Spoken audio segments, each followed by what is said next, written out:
my partner and I knew that the business was eventually going to reach a point where it was going to need both of us full time on it.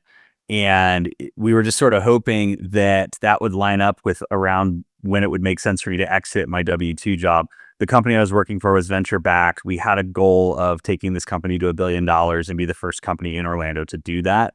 And so I was really wanting us to get to that goal before I exited. And it was looking like stuff was going to line up, pretty well, but it was definitely hard. I would say the last year or year plus that I was working a W-2 job and building my business, I mean, I was working 2 full-time jobs. Welcome to the Roll Up and Roll Out podcast. Sit down with blue-collar business owners and inspired entrepreneurs to get the industry insights from the leaders that grow our local communities and learn how to scale your business. Regardless of GED, these people know how to GSD. Here is your host, Paul Childers. Let's get to work. Welcome back, everybody, to another episode of Roll Up and Roll Out. My name is Paul Childers. Today we've got Mason Dorner on here with Ascendit.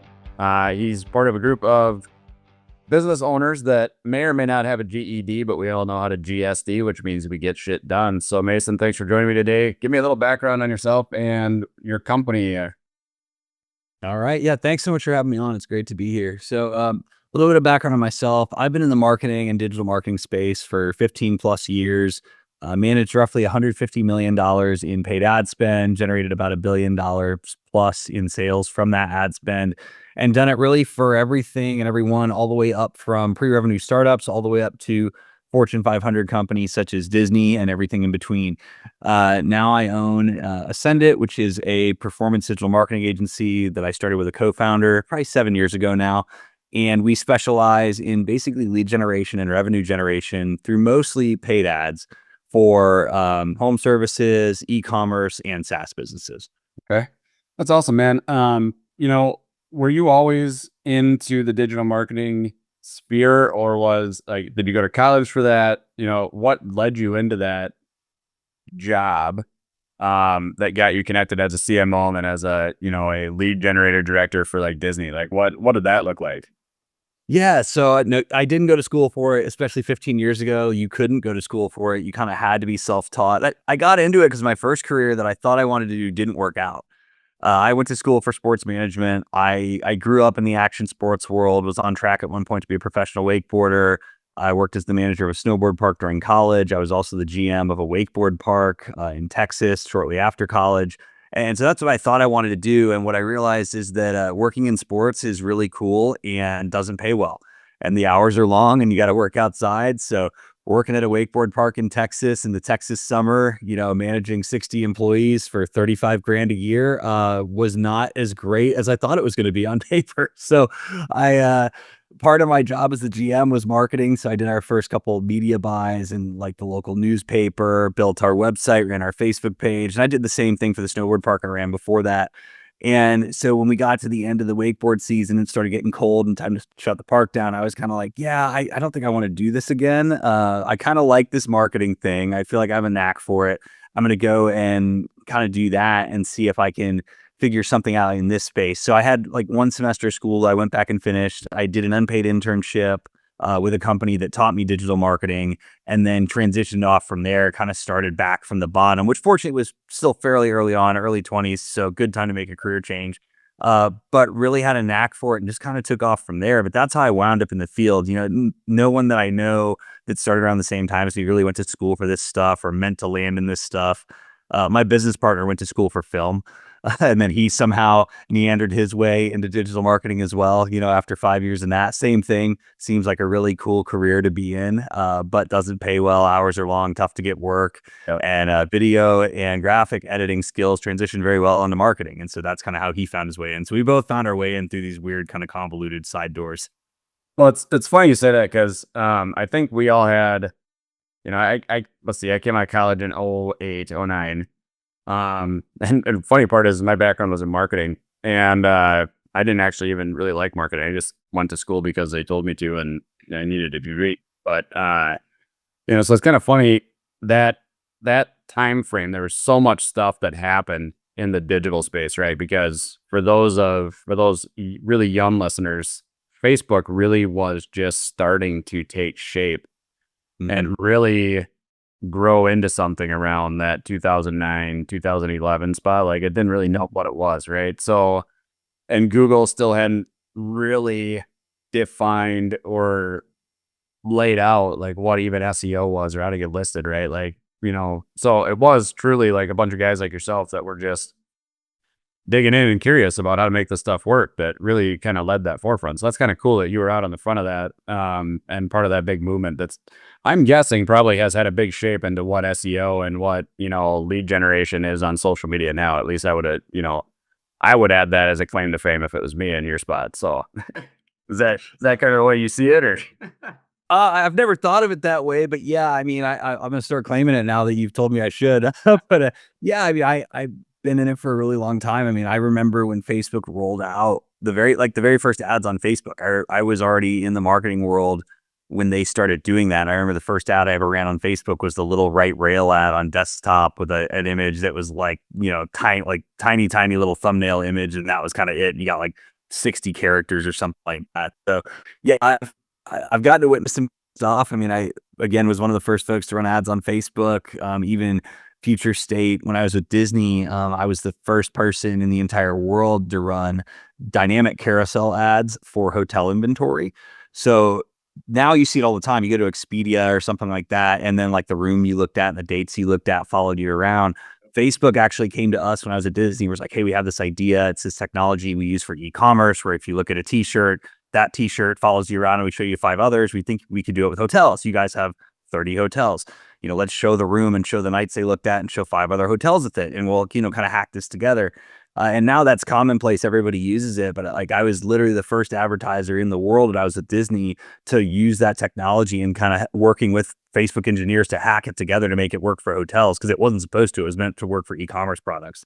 So it was a lot of sort of just figuring out how to duct tape things together. And then when it actually worked, they're like, okay, cool, we're going to turn this into a full blown product, keep using the duct tape version for the next year. But then when we roll out the new one for everybody, you'll get the new stuff too. So I've gotten to be part of a few different cool projects like that, where I've gotten to be, or my client or company I'm working for has gotten to be the first in the world to test something and alpha something and help develop something that is now used by tens of thousands of advertisers globally. So there's been some really cool experiences like that, kind of getting to be a pioneer in the space and do some things before anyone else. Yeah, and the cool part is all of it, I'm guessing, probably stemmed from the fact that you just made a decision of, yeah, okay, this GM thing, this the sports world is cool, but what a lot of us that did any kind of like, I did some skiing, growing up, and anybody that went into those fields, like you said, sports management, they go and GM a ski lodge for a little bit, and it's like, oh man, this sucks. I don't even get to ski ever because I'm just constantly dealing with crap. So it's like, it's not what you want it to be. So the fact that you took action, saw something you enjoyed, and ran with it, turned into something that I'm guessing at that point in time, you probably never even dreamed it would, right? No, not even close. I mean, even looking back 2, 3 years ago, before I started to jump out on my own or my own business, I never could have imagined us being where we are today. Yeah, that's a common theme for a lot of business owners. And one of the things that I've kind of seen over all the interviews I've done, whether they're smaller businesses, some really large businesses that I've chatted with, every single one of them is at some point in time taking action towards an item that they just either were like, hey, this is kind of cool, I'm going to dive in and learn more about this, or just kind of knew like, this is a skill set that I have, I'm just going to start doing it no matter what and see where it takes me. And it leads to a lot of cool spots. So tell me about that transition from when you walked away from being a W-2 employee, being a CMO, having pretty stable pay. I'm guessing, you did mention that you did kind of do this on the side while you're doing that, but still leaving steady income behind to jump out and do things on your own and just trust yourself is a massive shift for a lot of people. And that's why a lot of people never make that transition from good W-2 jobs to entrepreneurship. So what was your process and mindset as you were going through that transition? Yeah, so the process and the plan that we had sort of laid out is my partner and I knew that the business was eventually going to reach a point where it was going to need both of us full time on it. And we were just sort of hoping that that would line up with around when it would make sense for me to exit my W-2 job. The company I was working for was venture backed. We had a goal of taking this company to $1 billion and be the first company in Orlando to do that. And so I was really wanting us to get to that goal before I exited. And it was looking like stuff was going to line up, pretty well, but it was definitely hard. I would say the last year or year plus that I was working a W-2 job and building my business, I mean, I was working 2 full-time jobs.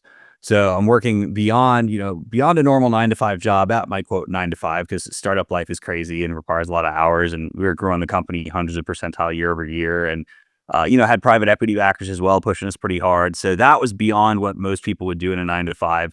So I would work that job from, 9 to 5, 8 to 6, whatever, come home, eat dinner, hop on the computer and work till like 11 or 12. And I would do that most nights of the week and usually work a full weekend day. And I did that for about a year. And that was absolutely brutal, really, really hard, definitely tough on my wife as well, tough on my mental health.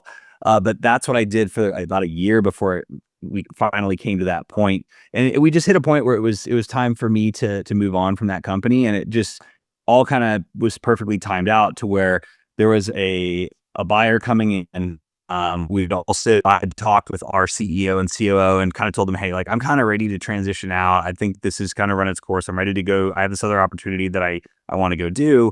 And they said, okay, well, perfect timing. We're trying to sell the company in the next 90 days. Will you stay on for 90 more days? We'll go ahead and hire your replacement. You can train that person, because there still needs to be continuity. The transaction took a little bit longer to close, but basically it all kind of worked out really well. So it was better for them. It was better for me. I was able to train, the person that was taking over my job. We were able to get through the transaction. So I was able to kind of get that sort of accolade of having done that, taking a company to that point, and then making the jump off into my own company. So the timing was really good. It wasn't exactly what I thought it would be, but it all came into focus very quickly of like, okay, now, like the moment that I knew it was time to go have that conversation, it was clear as day. Like, you got to go have that conversation, tell them you're leaving, tell them you're going to do this.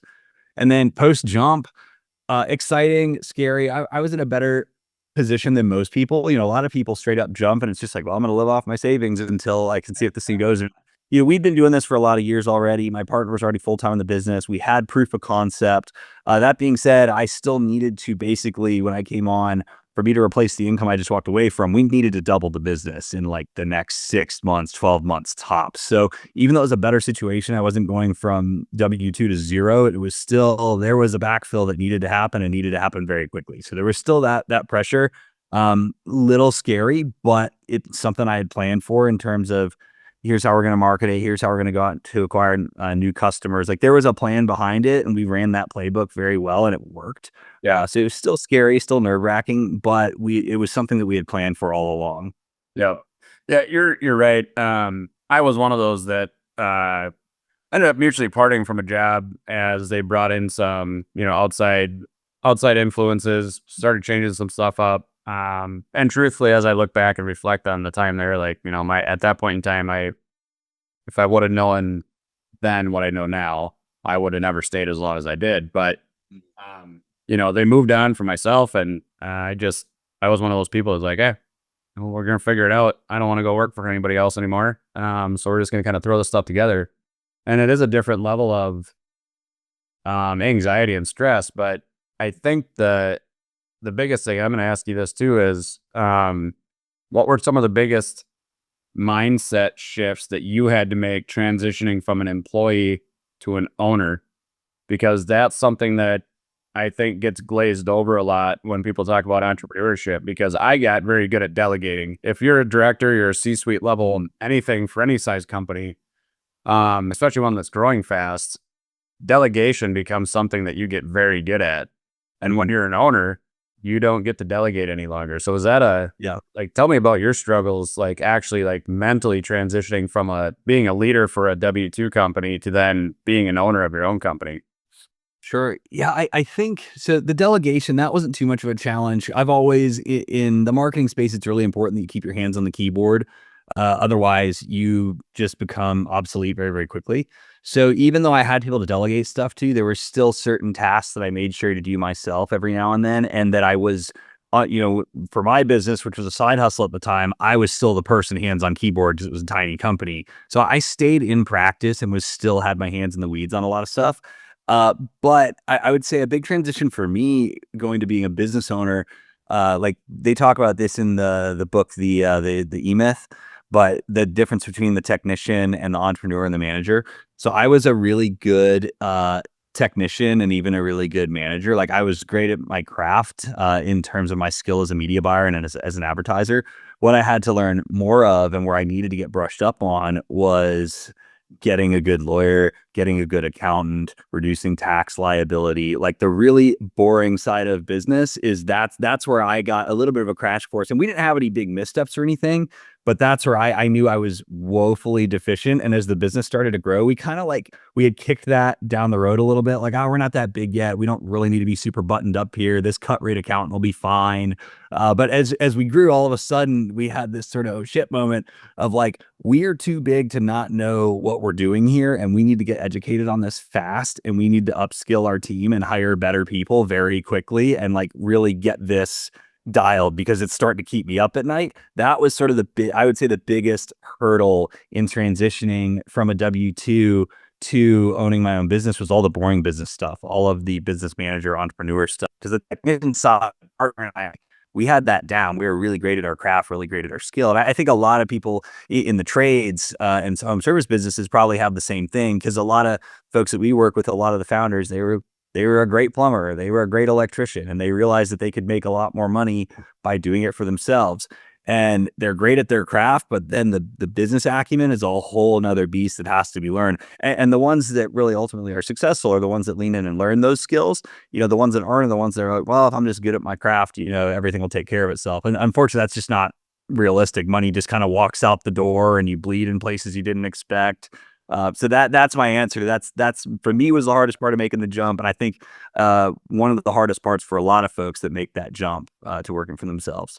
Yeah, I would agree with that. I have a really good mentor that he always says the money is in the basics. You can be really good, really talented at whatever the hell you want to be, but if you don't know how to manage the basic aspects of your business, like what makes you money, what brings in the most profit, how do you leverage that more than anything else? How do you, reduce your exposure from taxes and legalities and all that kind of stuff that can break you in an instant? You'll never have a successful business. And even working with the level of businesses that I work with when I do some of my consulting and work with them it's just it's a lack of, I think, education, and there's not enough resources out there sometimes, I think, that is like in the face of like, hey, when you start your business up, it's great that you know how to do this stuff, but you need to make sure that you have a good accountant lined up and start using them right away before you even feel like you should be affording them because they'll pay for themselves. And just kind of all these little things that you lay out for people just to kind of know, because most of them, you're right, they just like to do their stuff. And if they had a perfect world, it would be just doing plumbing or doing HVAC or just let me do the marketing and the money will take care of itself. So you guys have been at this for 7 years. I'm guessing you've expanded and grown. What has been your favorite aspect of the growth that you've experienced, not only on the business, but also for you as a individual? Sure. Man, there's a couple different ways I could go with that. So, yeah, we have grown a lot. Where my partner and I are doing better than I think we ever dreamed we would, on a personal financial level, which has been really cool because, you start out going, well, man, if I could just make enough money to sustain myself and not work for somebody else, that'd be pretty great. And then it's sort of taken off way beyond there, which has been exciting. I think really it's been the growth, and this is going to sound cheesy, but it's been the growth that we've been able to facilitate for our clients. I love building things. So does my partner. That's part of why I left the startup I was at when it got to be $1 billion company.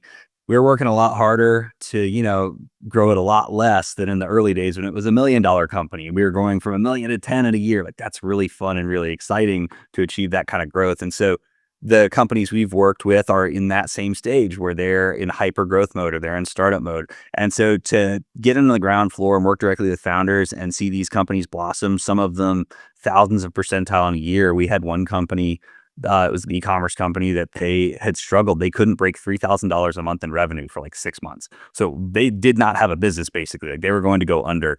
We came in and within 12 months, we had them doing $500,000 a month in revenue in a 12-month span as a direct result of the ads and email programs that we installed for them. That's really cool. And to see the two founders' faces when we meet with them, how excited they are every month and how their business is growing and how this is changing their lives, it's super, super exciting. And obviously, when our clients do well, we do well. We work on commission with a lot of these hyper growth companies, so we will get a piece of that. But that's been, I think, the most exciting part and that, again, that transitions into growth for our business too. But that's sort of the most satisfying, exciting, and tangible. And sort of the why is it's really fun to build businesses. And we get to build 10 plus businesses at a time like that because we're a consultancy or an agency, working with a broad portfolio. So that's been the most exciting growth part. Obviously, as business people, we've upskilled what we're able to give back, just put out into the world with content. What we're able to do in terms of the knowledge that we impart to our founders, because we advise on a lot more than marketing now, just because we have the knowledge, because we've peeked under the hood of so many businesses. And the next phase for us that we're moving into now is actually owning our own brands. So we've got a couple of our own brands that we're launching.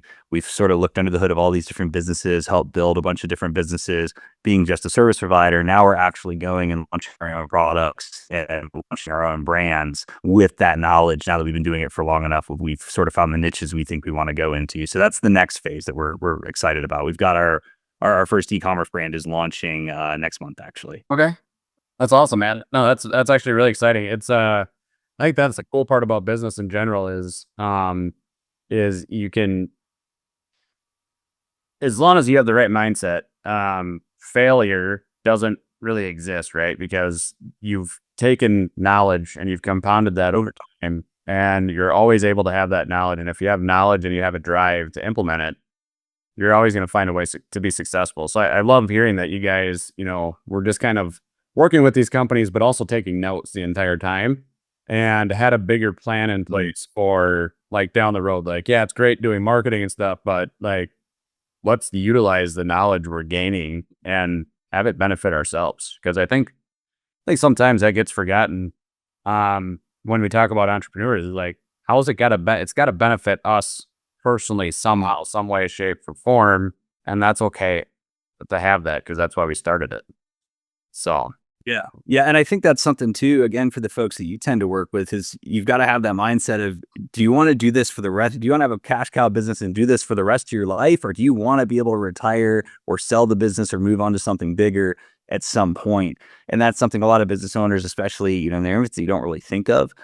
For us, it was something that it was on our radar very early, because marketing agencies are honestly, they're terrible businesses. You can't sell them for anything. They're a lot of work. The margins get worse as you grow. And we knew that. And so we said, we've got to figure out how this marketing agency thing can channel into something else. And so for us, it was, instead of trading dollars for hours, we're going to get commissions on our performance, or we're going to get on cap tables of companies. So we've taken equity or options instead of our full pay with certain companies. Now we're owning parts of businesses that are not marketing agencies. And then phase 2 is where we start our own business, and the agency services that business. And those are the two avenues where we're really going to, we think, make it and hit that next level of kind of wealth, life-changing money, whatever you want to call it. But that was something we were very cognizant of early on, because we know this is a service-based business. We do not want to work until the day that we die running this business, and we know we can't really sell it for a whole lot. Trades businesses are different. You can sell trades businesses for great money if you grow them big enough, if you have the right systems involved.